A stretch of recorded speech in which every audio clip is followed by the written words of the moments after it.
le Brent s'affiche à 101 $ vendredi et le CAC 40 perd 1,1% le même jour. Ce n'est pas une coïncidence, c'est le mécanisme central de cette semaine. Revenons à la cause. Dans la nuit du 7 au 8 mai, des navires de guerre américains ont essuyé des tirs iraniens dans le détroit d'Ormuz. Les États-Unis ont riposté, détruisant les sites d'origine. Aucun blessé américain. Mais l'incident a suffi à fracasser le cessez-le-feu fragile en vigueur depuis mars. Donald Trump a qualifié l'épisode de broutille. Les marchés, eux, ne l'ont pas traité comme tel. Goldman Sachs a mené cette semaine une enquête auprès de ses clients institutionnels. Plus de la moitié ne prévoit pas de retour à la normale des approvisionnements pétroliers avant la fin juillet, au mieux. Le détroit d'Ormuz assure environ 20% du commerce mondial de gaz naturel liquéfié. Bloquer ce couloir ne fait pas que gêner, cela force une recomposition de toute la chaîne d'approvisionnement européenne. La conséquence directe pour l'Europe est double, des prix de l'énergie qui restent élevés et une dépendance accrue aux importations alternatives. Les données le confirment.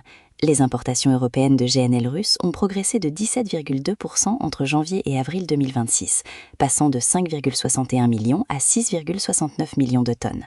Ce chiffre contredit frontalement l'objectif de Bruxelles, couper le gaz russe d'ici 2027.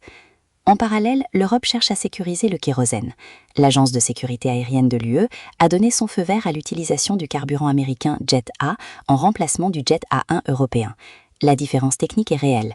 Le Jet A tolère un point de congélation à moins 40 degrés contre moins 47 pour le standard mondial, ce qui pose un risque sur les routes polaires et longues distances.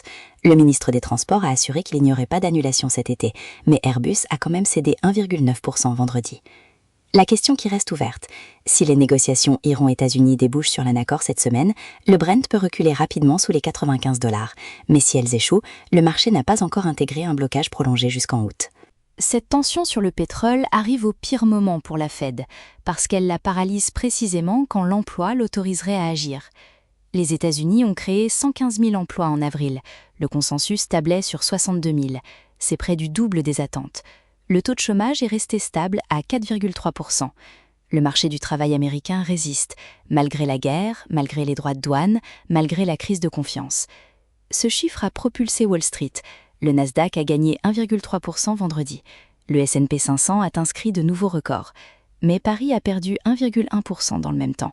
Cette divergence n'est pas un hasard de calendrier, c'est une fracture structurelle. L'explication tient en une phrase de Commerzbank. La Fed n'a pas atteint son objectif d'inflation depuis 5 ans et la hausse des prix de l'énergie alimente actuellement une nouvelle flambée.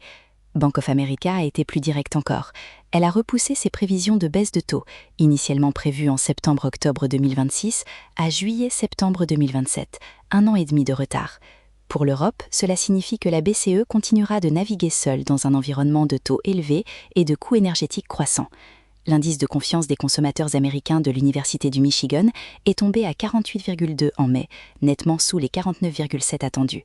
Ce signal d'affaiblissement de la demande américaine, exception faite de l'emploi, complique encore davantage la lecture de la Fed. Reste une variable. Si l'Iran accepte la proposition de paix transmise par Washington en début de semaine, l'énergie recule, l'inflation marque une pause et la fenêtre de la Fed se rouvre. Ce scénario conditionnel est le seul qui permet d'imaginer une baisse de taux avant fin 2026. Pendant que les marchés scrutaient le Brent et l'emploi américain, Stellantis annonçait vendredi quelque chose qu'aucun constructeur européen n'avait jamais fait: céder une partie de ses usines à un groupe chinois. Le partenariat avec Leapmotor prévoit la production du SUV électrique B10 dès 2026 dans l'usine Opel de Saragosse.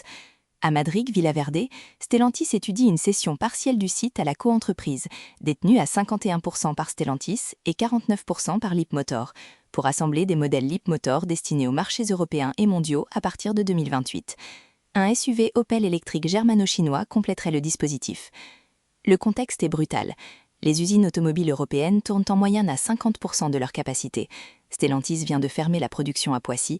Porsche supprime plus de 500 emplois en fermant 3 filiales, dont Cellforce, sa spécialiste de batterie haute performance. Une décision que Porsche justifie par la transition électrique nettement plus lente que prévu. Stellantis parie sur l'inverse.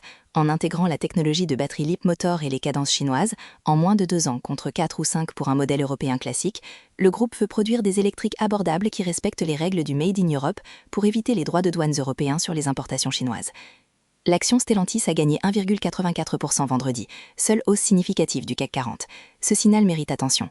Dans un indice en repli de 1,1%, une action qui monte de presque 2% sur une annonce industrielle dit quelque chose sur ce que le marché attend du secteur.